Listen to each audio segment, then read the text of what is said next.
I always thought wedding planning would be stressful, but I never expected a simple phone call to shatter my entire world. My mother's voice crackled through the speaker, dripping with that sugary sweet tone she only uses when she wants something impossible. My name is Lila, and I was in the middle of addressing wedding invitations when everything went sideways. Honey, I've been thinking, my mother said, pausing for dramatic effect. Wouldn't it be wonderful if Ron walked you down the aisle? The pen slipped from my fingers, leaving an ugly blue streak across the cream-colored envelope. Ron. Her boyfriend of 8 months. The same Ron who'd barely spoken 10 words to me since they started dating. Mom, we've talked about this, I said, trying to keep my voice steady. Grandpa Walter is walking me down the aisle. We decided this months ago. But sweetie, Ron has a teenage daughter. And this would be such good practice for when it's her turn. She laughed that high-pitched laugh that always makes my skin crawl. Besides, Walter isn't getting any younger. What if he can't make it up the aisle? My stomach churned as I looked at the photo on my desk, my grandfather beaming proudly at my engagement party, his arm wrapped protectively around my shoulders. The same man who'd raised me after Dad died, who'd never missed a single milestone in my life. That's not funny, I snapped. Grandpa is perfectly healthy, and this isn't about Ron's daughter. This is my wedding. Oh, don't be so selfish, Lila. You know how important Ron is to me. I just want everyone to feel included. Everyone except me, apparently. I closed my eyes, counting to 10 like my fiancé Ethan taught me. But before I could respond, she dropped the bomb. I've already told Ron he could do it. He's so excited, honey. You wouldn't want to disappoint him, would you? The familiar weight of guilt and manipulation settled on my chest, but something else bubbled up alongside it, rage. Pure, white-hot rage. I have to go, I said flatly, hanging up before she could protest. My hands shook as I picked up my phone again, but this time to call my grandfather. This wasn't just about a walk down the aisle anymore. This was war.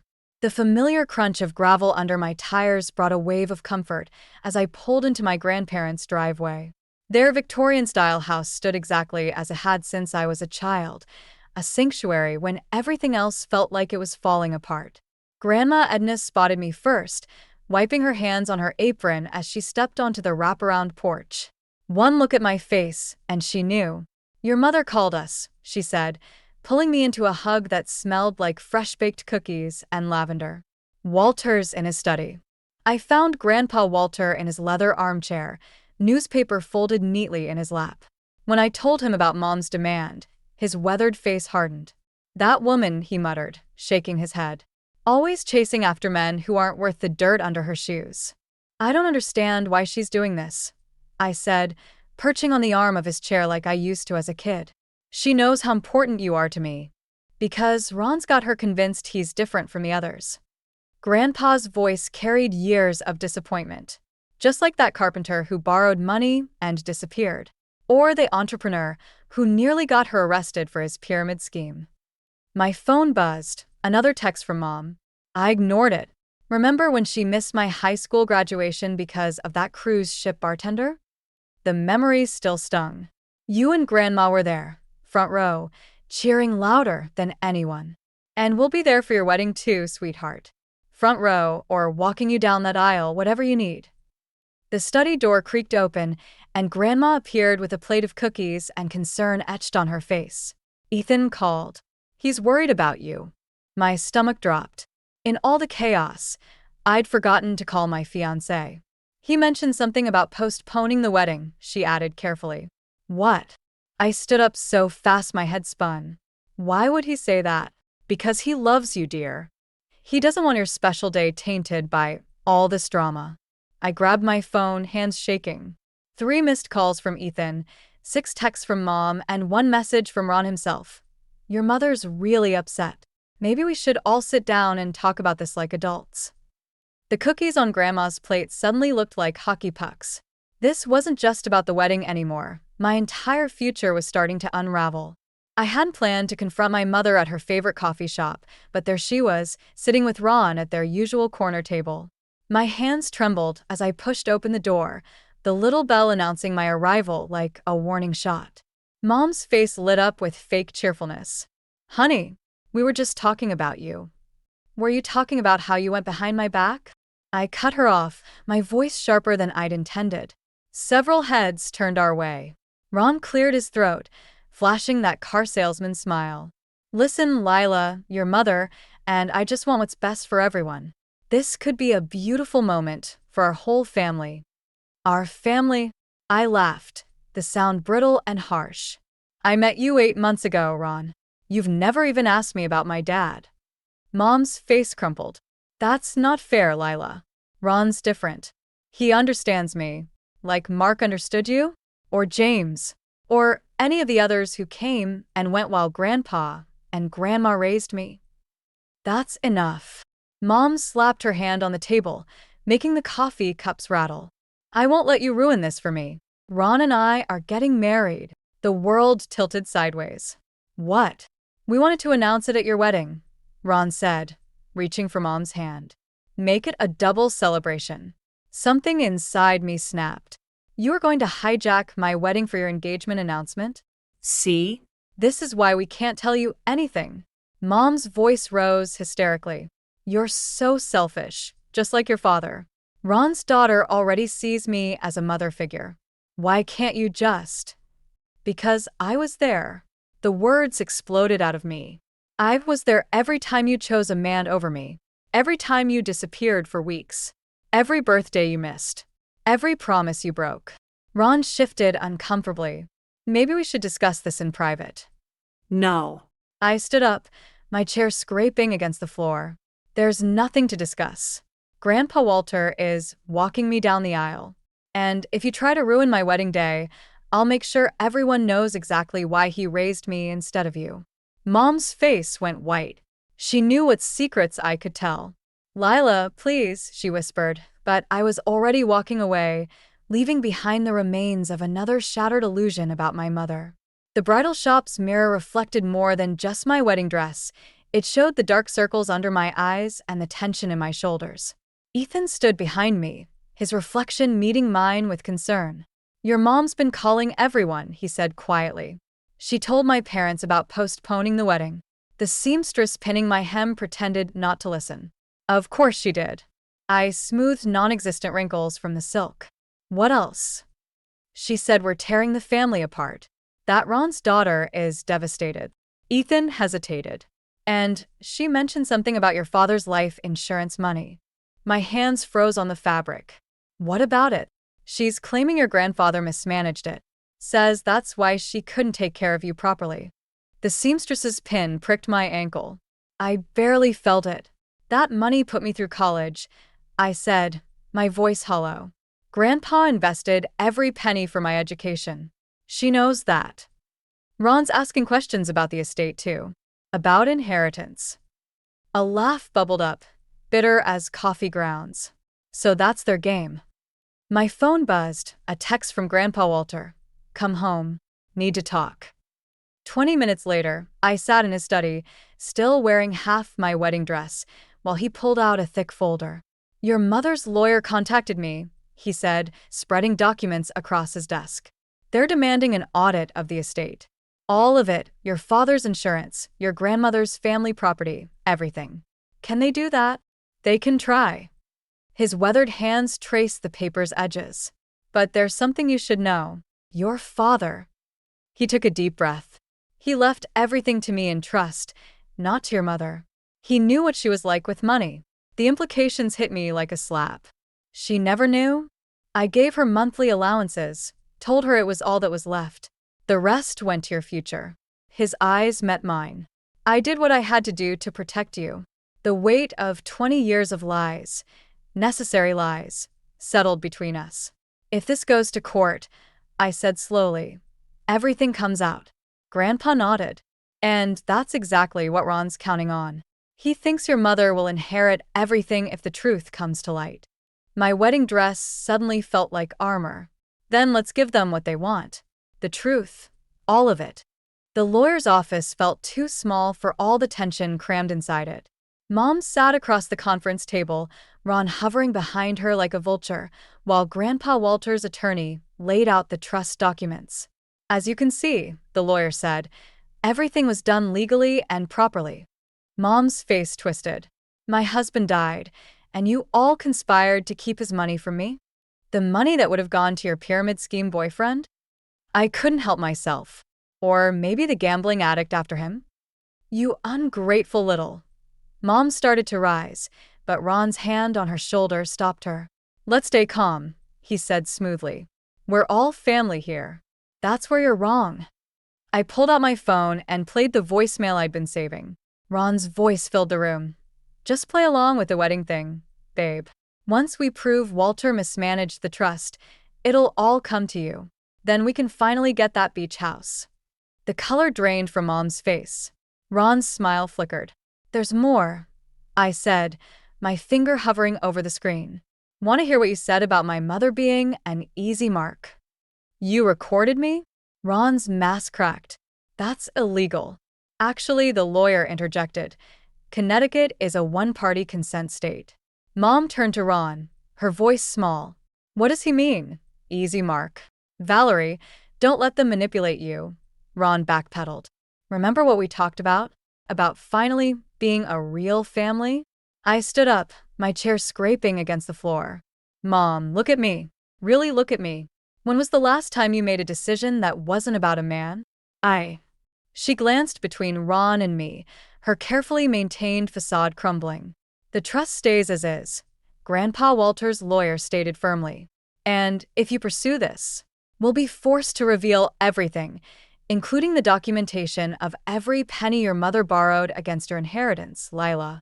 The room went silent. That was news to me. How much? I asked quietly. Enough to buy a beach house, Mom whispered, and finally, she began to cry.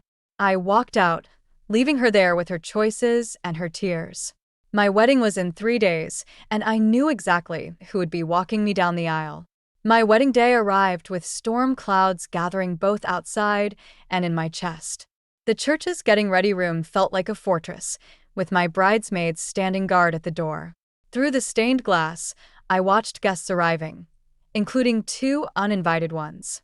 They're here, my maid of honor whispered, peeking through the curtains. Your mom and Ron just walked in. Grandma Edna squeezed my hand.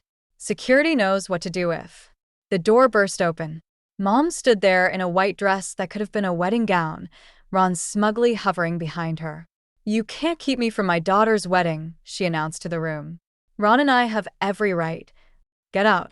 My voice shook, but I stood my ground. You're not welcome here.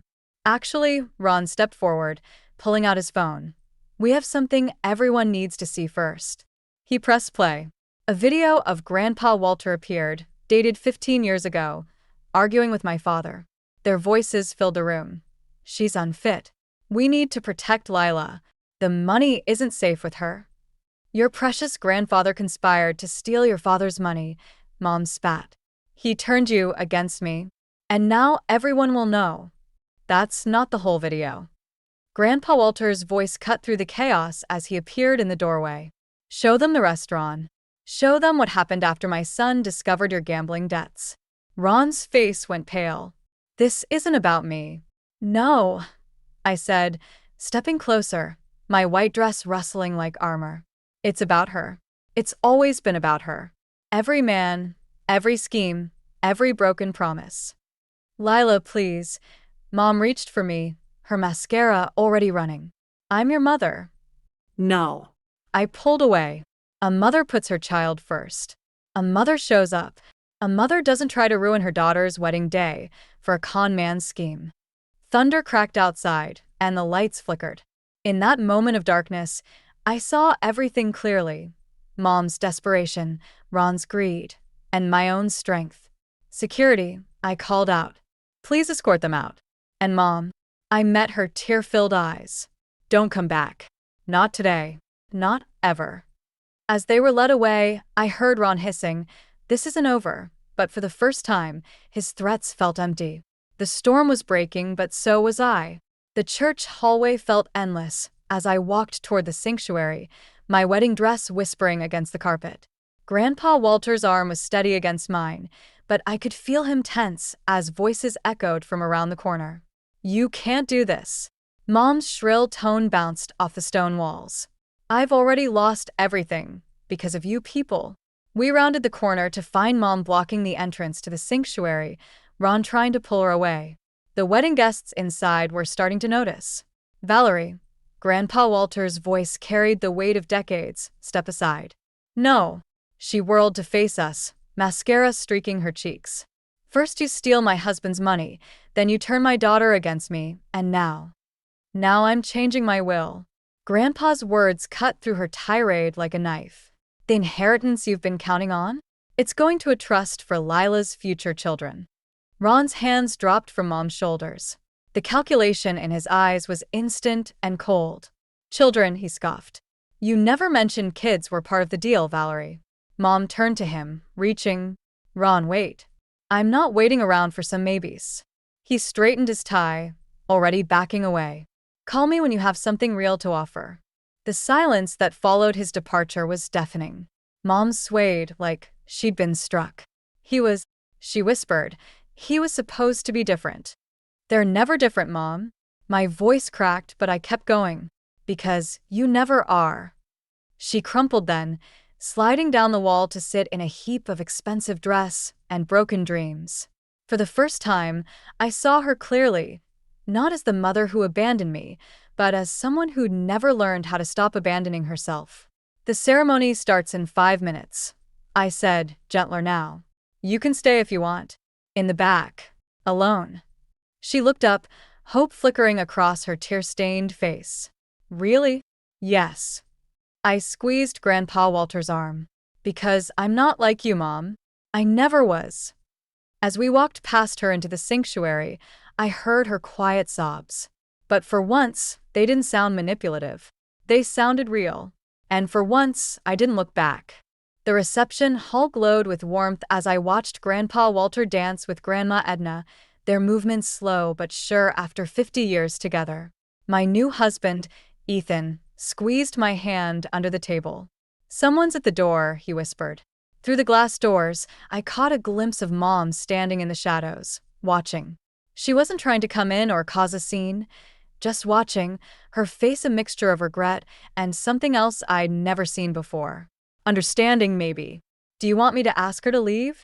Ethan offered. I shook my head. No. Let her see what she missed. The night flowed on, filled with genuine laughter and love.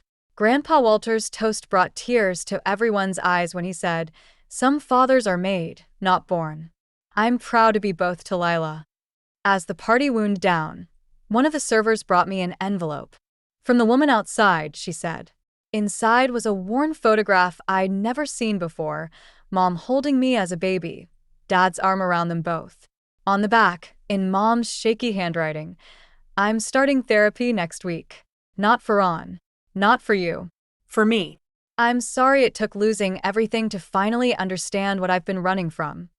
Grandma Edna appeared at my shoulder. Is she still out there? No, I said, tucking the photo away.